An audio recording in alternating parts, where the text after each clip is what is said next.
Bonjour, bienvenue sur la chaîne de PB Modélisme. Aujourd'hui, on va parler de deux véhicules T2M qui viennent d'apparaître en début d'année 2023. Je parle du XT-C et du XT-T. Alors je suis obligé de regarder un petit peu les lettres parce que, si on se souvient bien, il existe aussi un XT-S et qui n'a absolument rien à voir parce que là, c'est un châssis aluminium. Ici, on va voir qu'on a affaire à des châssis plastiques qui font d'ailleurs bien penser à du Traxxas au niveau de l'architecture, au niveau de la couleur.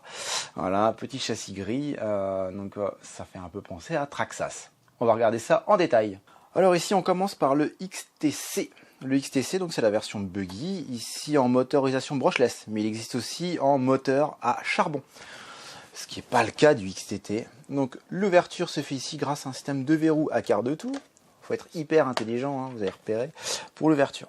Donc du moteur brushless en 36 mm, donc on a bien affaire à un véhicule 1/10 avec pignon métal, couronne plastique visiblement, un système de slipper, vraiment c'est copier-coller sur le système qu'on retrouve, voilà, j'essaie de vous faire quelque chose avec un petit peu d'éclairage, voilà, donc avec un système de slipper, donc l'écrou qui vient sur un ressort, donc c'est vraiment un système qui va garantir d'avoir une transmission bien protégée sur les à-coups.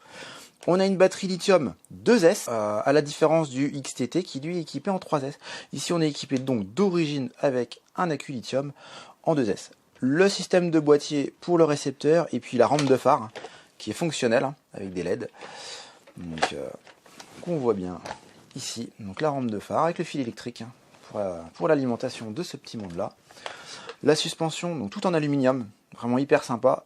Au niveau de la motorisation, donc moteur brushless, le contrôleur, c'est le 50 A de chez Hobby, le modèle indestructible. Ça supporte 2S, 3S aussi, hein, si vous le souhaitez. En 2S, c'est très bien comme c'est là, honnêtement. Et puis un servo de direction. Alors, est-ce qu'on voit un peu plus? Non, on voit pas grand-chose. Je crois me souvenir que c'est un servo de 7 ou 9 kg à pignon métal. À revérifier dans les caractéristiques. Cédric vous en dira un peu plus dans les commentaires. Le système de direction avec un système à billes, donc des systèmes non pas avec des étriers, mais vraiment un système cardan homocinétique hein, sur l'avant, mais vraiment un système à billes avec des fusées directement. C'est ce qui se fait de plus en plus. Ça permet vraiment d'avoir des bons angles de braquage et d'avoir une bonne directivité sur ce genre de véhicule. Donc 4 amortisseurs indépendants, hein, 4 roues motrices, grand classique, avec des cardans à l'arrière, c'est pas de l'homocinétique, c'est des cardans conventionnels. Et puis en dessous, vous repérez le fameux châssis gris, ça ferait un peu penser à du Traxxas, avec des sabots en aluminium à l'avant et à l'arrière. Donc c'est vraiment capable de prendre pas mal d'impact. On voit que ça a quand même été un peu étudié cette petite chose-là. Ce véhicule, on le retrouve sur d'autres marques, je pense à MHD Pro. Donc on connaît un petit peu la mécanique, on n'a pas un gros retour dessus, mais honnêtement c'est quand même fiable, c'est vraiment fiable et c'est vraiment hyper sympa comme mécanique.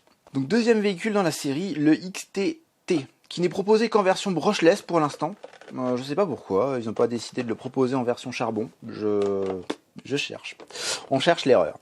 Donc voilà, système de fixation par clips, donc un petit retour en arrière par rapport à la version de buggy. La carrosserie qui dispose des petits renforts, ça c'est vraiment le truc qu'on commence à trouver un peu à droite à gauche, hein, vraiment sur une carrosserie Lexan conventionnelle, enfin, peut-être plutôt PVC d'ailleurs dans le cas présent, carrosserie sérigraphiée, avec des renforts. Grosse différence par rapport à la version buggy, vous êtes équipé ici d'origine avec un accu, un LiPo 3S, même base de motorisation brushless, donc toujours un bon vieux 36 mm de diamètre, le KV de 3000, donc on a un KV un peu plus faible que la moyenne, généralement c'est 3500, donc là 3000 c'est bien, c'est que ça supporte 3S, c'est le gros avantage. Le SC c'est le 50 A de chez Hobby, le modèle indestructible comme je disais préalablement, donc voilà, c'est étanche, c'est waterproof, du servo, toujours pareil, costaud, du boîtier pour le récepteur pour qu'il soit bien protégé des intempéries, et puis vous retrouvez les 4 suspensions en aluminium, hein, rien de bien différent du précédent modèle. Par contre, vous avez quand même quelque chose avec, encore une fois, de l'angle de braquage, avec les systèmes de fusée à billes, système de fusée à billes, avec le cardan homocinétique sur l'avant, donc ça va vraiment pas se déboîter, c'est vraiment très robuste. Le petit système d'éclairage hein, par LED, donc 2 LED à l'avant, 2 LED à l'arrière, avec la barre anti-wheeling, donc pour éviter de retourner le véhicule sur les accélérations foudroyantes, collige.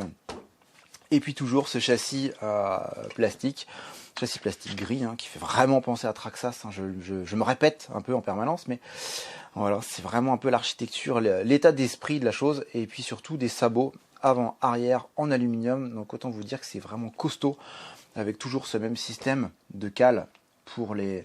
Alors je sais pas si on le voit bien ici, voilà, c'est les cales rouges, donc en aluminium, hein, des tôles en alu. Donc à l'avant et à l'arrière des cellules, hein, vous retrouvez donc ces fameuses cales rouges.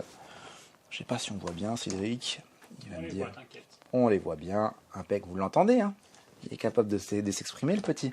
Voilà, et puis toujours avec ce système de slipper et le cardan central en aluminium, en métal.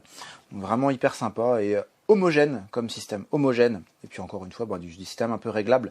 Donc tout ce qui est à l'avant, train avant, hein, train arrière, c'est du réglable. Hein. En fait, vous allez visser, dévisser les billes dans les triangles inférieurs et supérieurs en plastique, qui va permettre de régler du carrossage, du pincement. Vous avez des biellettes à pas réglables.